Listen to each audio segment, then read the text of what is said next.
This is Koopa. He is the best ambassador that Uruguay could ever possibly hope for. And I think it's only fair then that he be immortalized in artwork.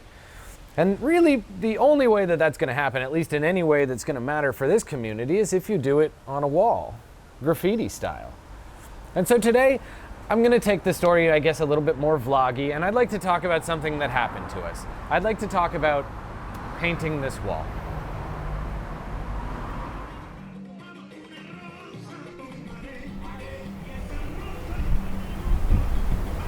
The city of Montevideo is likely the safest major urban area in all of South America. But that doesn't mean it's necessarily safe. With financial instability and social change out of the world economy collapsing in the 2000s, crime has been steadily on the rise for a decade, if not more. And although this is still the sort of place where you can walk the beach and leave your things, 10 feet from you, at the same time, it's also starting to hear stories that could normally come out of Argentina or Brazil. And yet, like most places on Earth, as long as you keep your wits about you, you should still be fine. It's just the problem is with this job, I can't really keep my wits about me. I'm searching for the grime. I have this giant camera that I'm holding, and my ultimate goal is to shove it in everybody's face so long as they look interesting, which combined, all three of those cause a lot of trouble for me. I'm trying to do it respectfully, of course, but it isn't as if what I do is subtle. And what's more than that, I have 72 hours per video.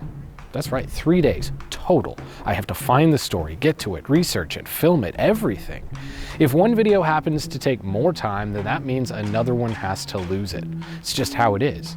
So on my first real day in Montevideo, a place where I am trying to make 8 videos in 16 days, I started directly towards the crime. My first move was to go to Old Town. It's where the museums are, where the statues are. But I also know it has the crime for 2 reasons. One, the map told me, it said this is the crime. And the other, when I was walking down the street in the harbor, an old man literally leaned out his window, whistled at me and said, "Stop the crime." Which is a nice feature of a city. It's like public service whistling.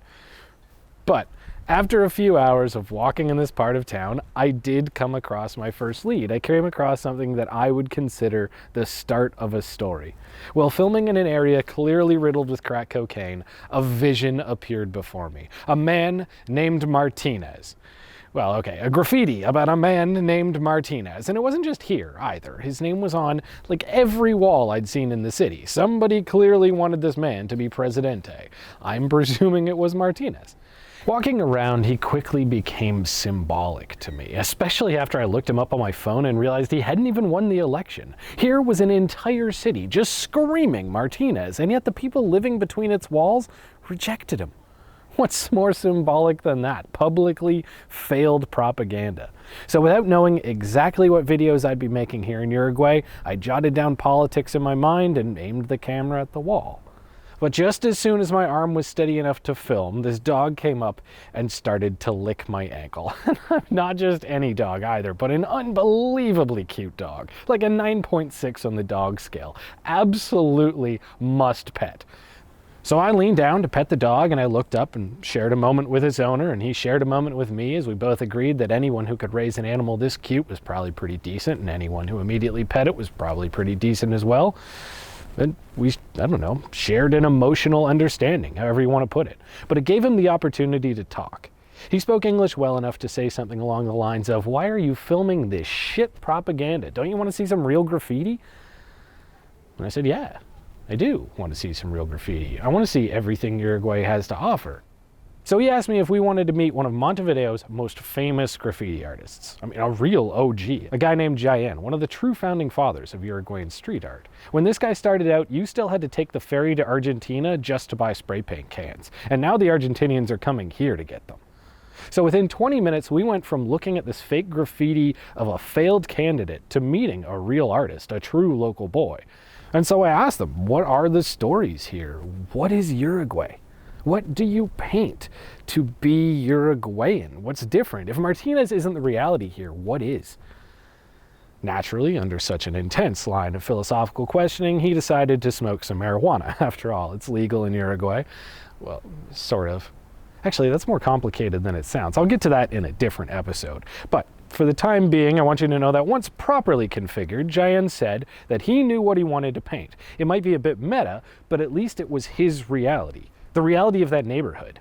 He wanted to paint something that was important to the people who looked at it. Not just us who were making it, but also those who walked by. A connection between worlds. That's how he could show us who they were.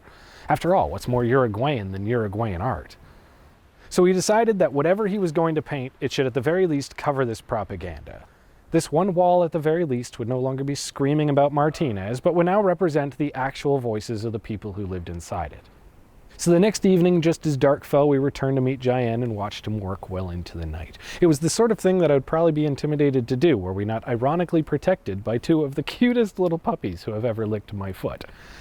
And while he was working, I asked the artist about his life, but he said it just wasn't important. He wasn't trying to tell me about himself. He wasn't the art. He was trying to tell me about his people. And the way he could do that wasn't words, but paint. So he painted 3 dogs. Maldonado neighborhood dogs. Everybody here knows them. Everybody's pet them. Sometimes they'll even come up and lick your ankle. Because that's what lives in these houses. A slice of Uruguay that money didn't buy. Just a couple of animals that represent a connection that I otherwise couldn't explain. The walls of a country tell a story. You just have to learn to read them. And these walls tell a different story today because we visited, we interacted, and we connected with somebody. In turn, we've been able to expose a little bit more of this country's soul. And all vlogginess aside, if that wasn't the point of me starting this video series, I don't know what is. So what do you think, huh? You like it?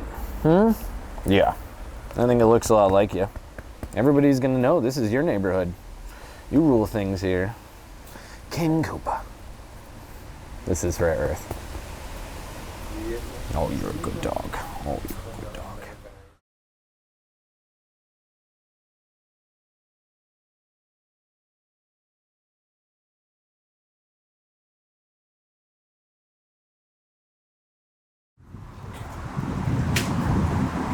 Look at that shit.